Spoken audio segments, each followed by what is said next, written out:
knowledge, this is a complete homebrew, and I'm really excited to see it. All right, let's head down to Time Walk, and we are going to go straight to game number 2. So John Pevin is going to be up a game, and the deck we're talking about, he calls it Black-Green Death Cloud. Yeah, actually, we have Black-Green Death Cloud on the screen. On his deck list, John Pevin wrote Loam Pox. Loam Pox, okay. This is a Black-Green homebrew deck featuring a lot of cool graveyard synergies, life from the loam to assemble, well, either just more mana or some particular value lands like the two we see on the battlefield, Bojuka Bog and Mutavault. And it's got Liliana of the Veil, Smallpox to disrupt the opponent. There's a lot of cool stuff going on here, and just a completely innovative homebrew. I'm becoming a fan of John Pevin, and I'm excited to see him in action here. All right. On the other side of the screen, Owen Mitchum, classic Modern deck here in Infect, which kind of disappeared and is kind of making a tiny bit of a comeback, I would say. Yeah, now this is a fascinating matchup. On the one hand, Infect is sort of known in my book as a brew killer, right? It's one of the fastest decks in Modern. Really doesn't give you a lot of time to set up your cool synergies or whatever it might be, because it could just win as early as turn 3. However, Pevin and his Black-Green Death Cloud Smallpox deck, he has some really good tools, including that Collective Brutality that we just saw there, get a pretty clean 2 cards out of Mitchum's hand. He's got Smallpox, which is amazing against a deck that's looking to play Forest Noble Hierarch or Forest Glistener Elf on turn 1. He's got Liliana of the Veil, which can really decimate the Infect player's resources, and Pevin's actually up a game here. Yeah, that does not sound like a good matchup for Infect. All of those cards you just mentioned sound really bad. Yeah. And here, Thoughtseize is going to take a look at the final 2 cards and rip one away from Owen Mitchum. There's a look at Liliana of the Veil. That's in Pevin's deck. Hallmark card of Modern. Yeah, one of my favorites. And, of course, Thoughtseize. There was a tournament where I kept track of the number of Inquisitions of Kozilek's and Thoughtseizes that I saw, and just made a little mark every time I saw one. And what'd your count get up to? It's 30-something. Jeez. I was a little bit salty because I don't like those cards. Definitely fun police type cards. Oh, yeah. So just a lonely Noble Hierarch in play for Owen Mitchum. He's going to chip in there for a little bit of damage. Pevin down to 15, Mitchum at 14 right now. All right, well, we've got a creature, another creature on the board. Okay, so he picked up an Infect creature, which is a really important part of the recipe for the Infect deck.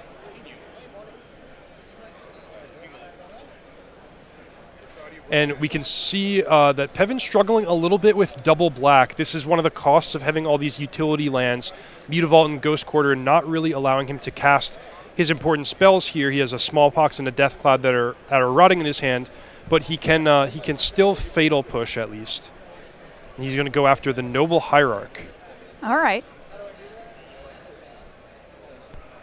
Death Cloud, by the way, if you're not familiar, it's a sorcery, X black, black, black, so quite a heavy black requirement. Each player loses X life, discards X cards, sacrifices X creatures, then sacrifices X lands. He's got one in hand as well.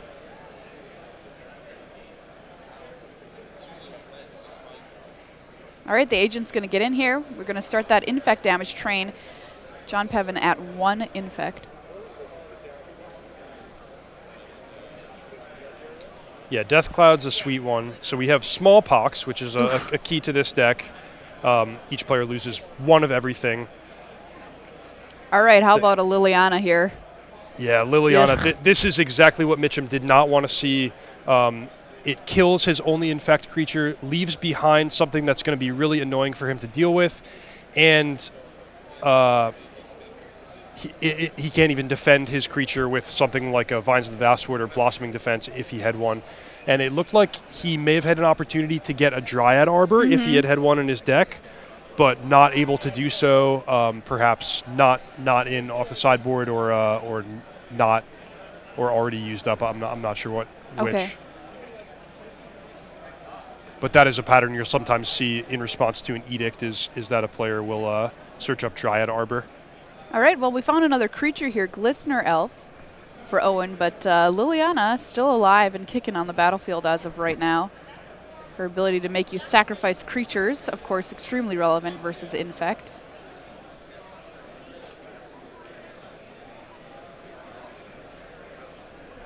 Liliana is going to tick up here, forcing the discard.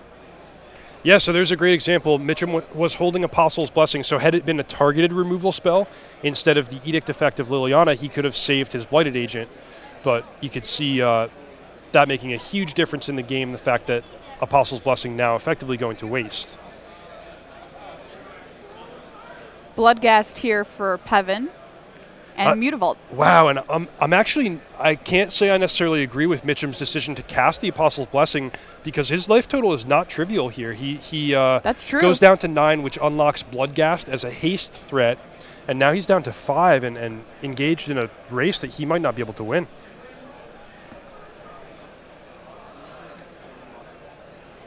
All right, the Glistener Elf in for another single, well, I was going to say single point of poison damage, but we're attacking Liliana. Yeah, so that's sort of a forced play because if the Liliana stayed on the battlefield, Mitchum would just lose the mutagenic growth anyway.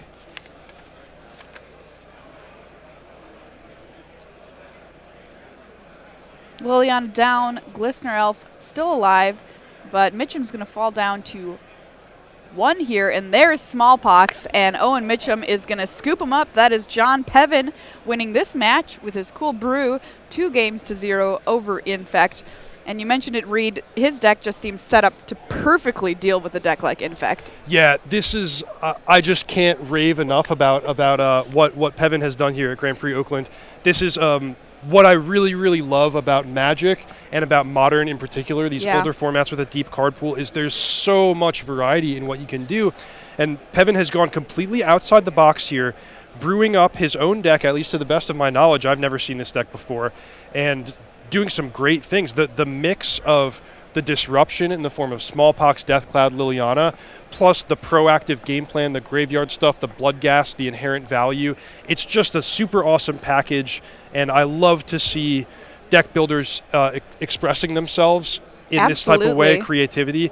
And I hope he goes far with this deck. I hope he has a great day. All right, we've got more time walk, so let's head back down to the feature match area here. Chris Rick versus Carl Belang. And by the way, like Death's Shadow, that was a deck that kind of came out of nowhere that somebody that did exist in Modern, just nobody ever put it together. Carl currently up a game, excuse me, here in round 1. Ooh, an island into an Ether Vial. We haven't gotten deck list yet for this one, but that looks like Merfolk to me, which is... Oh, yes. That's probably one of those 100 decks lurking below the surface. Literally. Yeah. Those merfolks ready to peek their heads out of the water.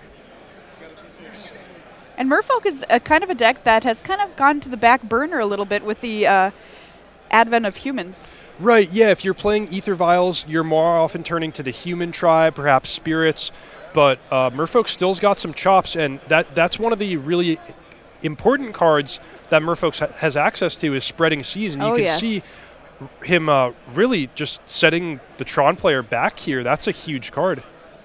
So Chris Rick on Tron, Carl Belang on Merfolk. Any fans of the Fishy Boys up there in chat? I bet there are. Very popular deck. Really cool ability to put out a lot of smaller creatures and make them bigger with your lords. And Mutavault here is going to get activated and swing in for a couple points of damage. And Ether Vial. There you go. Speaking of lords. So here's the strength of Ether Vial, particularly alongside Mutavault, which is that it allows the Merfolk player to develop their board in terms of creatures while spending their mana on other things like attacking with Mutavault. And if you've seen Merfolk in action a lot, you know that Mutavault can really pack a punch, hitting for 3 already here. Wouldn't be surprised to see it attack for 4 or 5 next turn if more lords hit the battlefield. And then we also see the strength of Spreading Seas combining with Master of the Pearl Trident to give all of the Merfolk Island Walk, unblockable against Nice. an opponent with Spreading Seas on their land. And you mentioned it, Spreading Seas can just be so backbreaking for so many decks in this format, and of course Tron is a primary target. Back over to Carl here. We've got a Chromatic Star and an Expedition map in play for Chris. 2 pieces of Urzatron in play, but one, of course, Spreading Seas. Mutavault active again here.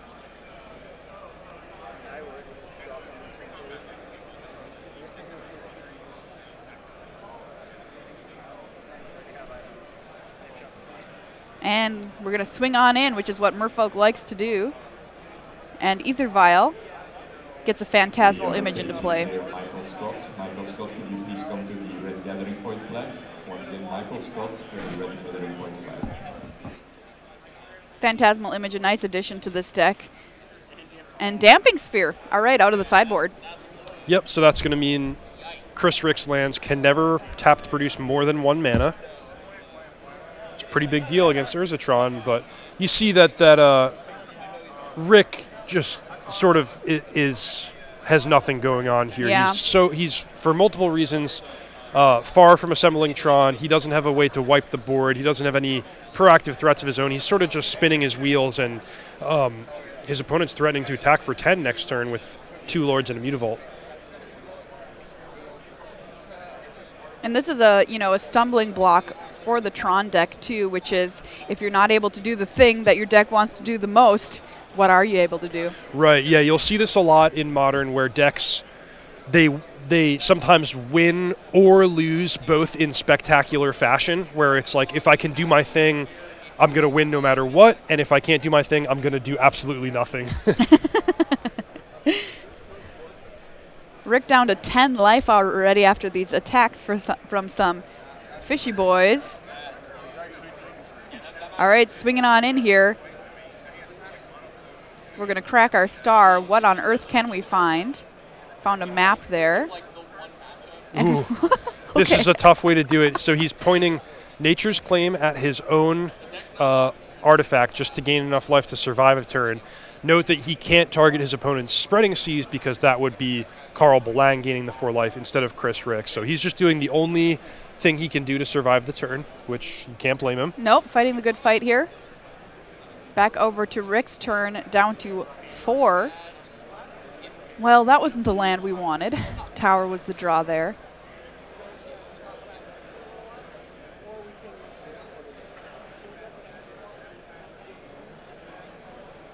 So we've gotten to see the highs and the lows of Urzatron so far in this round. Yes. When you have the turn 3 Tron with Karn Liberated, it's amazing, and when your opponent has the right countermeasures and you can't get your mana underneath you, you're floundering. Floundering? Read. All right, well, that is the handshake, and Carl Belang wins this match 2-0 over Chris Rick. So that is Merfolk over Tron. All right, Reed, we saw Tron versus Tron, Infect versus a cool homebrew, Merfolk versus Tron. Any grand takeaways from anything that we saw today? Well, pretty exciting round if you ask me. Merfolk, a very unusual deck, and Loampox, a complete homebrew, both taking down wins in round 1, sort of starting us off on the foot that anything can win in Modern. Anything can have game. And I like to see players really doing things their own way, not feeling shackled to playing the decks that were popular the last couple of weeks. And anyone who's really a master with their deck has a good plan, well prepared for the matchups they expect to face, can do well. I really liked John Pevin's Black-Green Loampox deck, really putting together a lot of very creative things and finding a nice balance of disruption and proactive power, incidental value from the graveyard stuff. This is a really sweet deck that I hope we get to see again on camera. Yeah, it's really neat because it seems to put together everything that you don't want to see across the table from you, no matter what you're playing almost. So set up to do quite well against a lot of decks in the format, which is really neat. And we mentioned Modern as being a format where you're really able to express yourself through your deck choice, which I think is a reason a lot of people really love Magic and why a lot of people really love Modern. And in fact, taking that one step deeper and brewing your own deck to bring to a tournament is, you know, all the better in some cases. And like we said, the card pool is so deep that all the decks certainly haven't even been discovered, even ones that are out there kind of lurking beneath the surface. And we see them rise to the top and we're like, oh, where did this deck come from? Well, guess what? It was always there. Nobody just ever built it. Yeah, you know, sometimes you have an idea. You might not be the only one to have ever had that idea, but you might be the only one to actually put pen to paper and make the deck in a way that's functional. And if you really put the hours in, put the work in, sometimes you can spin something out of where previously there was nothing. All right, well, more Magic from Grand Prix Oakland, more Modern action coming at you in just a few minutes. Round 2 is on the way. Don't go anywhere. Once again, 10 a.m.